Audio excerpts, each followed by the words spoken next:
Assalamualaikum warahmatullahi wabarakatuh.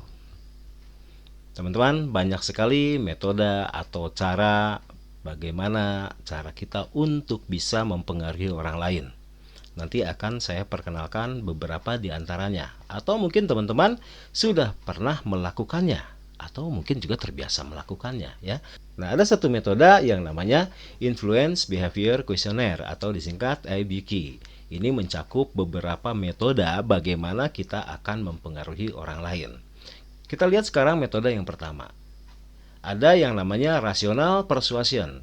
Ini adalah siasat meyakinkan orang lain dengan menggunakan argumen yang logis dan rasional. Contohnya, seorang dokter yang memberi nasihat kepada pasien yang perokok berat dengan menjelaskan efek buruk merokok bagi paru-paru dan hasil penelitian yang membuktikan bahwa perokok lebih rentan menderita penyakit kronis. Kemudian yang kedua, ada yang namanya inspiration appeal tactic. Ini adalah siasat dengan meminta ide atau proposal untuk membangkitkan rasa antusias dan semangat dari target person. Contoh nyata penerapannya adalah misalnya seorang menteri yang membawahi Departemen Komunikasi dan Informasi atau Kominfo yang membuka kesempatan kepada seluruh komunitas IT untuk membuat proposal dan ide tentang pengembangan e-government di suatu negeri. Atau contoh lainnya, misalkan di lingkungan kampus, ya. Kalau kita menunggu ya adanya suatu ide, itu tentunya akan sulit sekali, tapi akan lain halnya kalau ide tersebut dilombakan. Ya, maka semua elemen kampus itu akan berlomba-lomba, akan terlibat dalam penyusunan ide tersebut.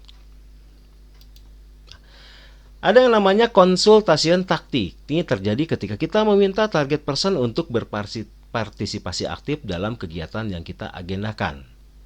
Ya, misalnya Menteri Kominfo di atas yang kembali berkonsultasi kepada seluruh komunitas IT di suatu negeri dalam upaya mengajak partisipasi aktif dalam implementasi cetak biru e-government yang telah diproduksi oleh departemennya. Atau contoh yang lebih sederhana, misalkan dalam kerja kelompok. Ya biasanya dalam satu kelompok ya, itu tidak semuanya aktif.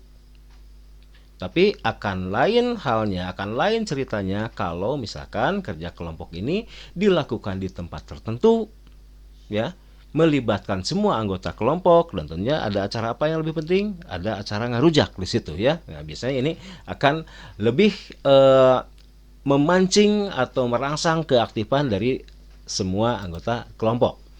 Ada lagi yang namanya ingratiation taktik. Adalah suatu siasat di mana kita berusaha untuk membuat senang hati dan tentram target person sebelum mengajukan permintaan yang sebenarnya.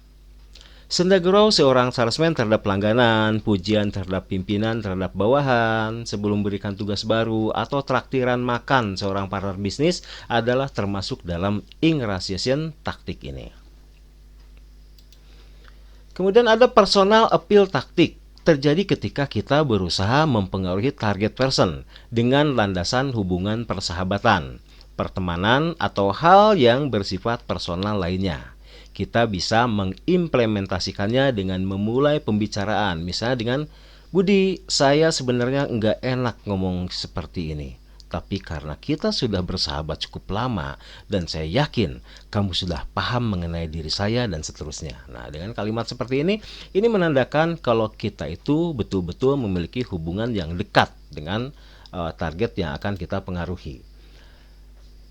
Ada lagi yang namanya exchange taktik. Mirip dengan personal appeal taktik, namun sifatnya adalah bukan karena hubungan personal semata, namun lebih banyak karena adanya proses pertukaran pemahaman terhadap kesukaan, kesenangan, hobi, dan sebagainya di antara kita dan target person. Biasanya, orang akan cenderung lebih mempercayai orang-orang yang memiliki satu kesenangan, satu hobi, satu kesukaan, dan sebagainya daripada orang yang lain. Coalition taktik adalah suatu siasat di mana kita berkoalisi dan meminta bantuan pihak lain untuk mempengaruhi target person. Strategi kemenangan karena jumlah pengikut dipakai dalam siasat ini. Jadi kalau strategi ini kita minta bantuan dengan rekan-rekan yang lain untuk mempengaruhi si satu target person. Kemudian pressure taktik terjadi di mana kita mempengaruhi target person dengan peringatan ataupun ancaman yang menekan. Jadi kalau ini mah seorang komandan pasukan yang memberi ancaman, misalkan ya, ancaman penurunan pangkat bagi prajuritnya yang mengulangi kesalahan serupa. Legitimizing taktik adalah suatu siasat di mana kita menggunakan otoritas dan kedudukan kita untuk mempengaruhi target person. Misalkan, seorang presiden yang meminta menteri untuk menyusun rancangan undang-undang, kepala sekolah yang meminta guru menyusun kurikulum pendidikan, atau saya memberikan tugas semesteran kepada Anda, ya. Nah, itu teman-teman beberapa poin dalam iBuki. Ya, mudah-mudahan ini akan ada manfaatnya atau sedikit demi sedikit pola-pola ini Anda terapkan dalam kehidupan sehari-hari dengan tujuan untuk mempengaruhi orang lain. Tapi pesan saya ya, hati-hati dalam menggunakannya ya. Atau jangan keenakan. Oh, mentang-mentang orang lain ini mudah banget nih menggunakan cara ini, kemudian Anda gunakan untuk kepentingan-kepentingan yang sebetulnya tidak baik ya. Oke. Demikian untuk kali ini. Semoga bermanfaat. Wassalamualaikum warahmatullahi wabarakatuh.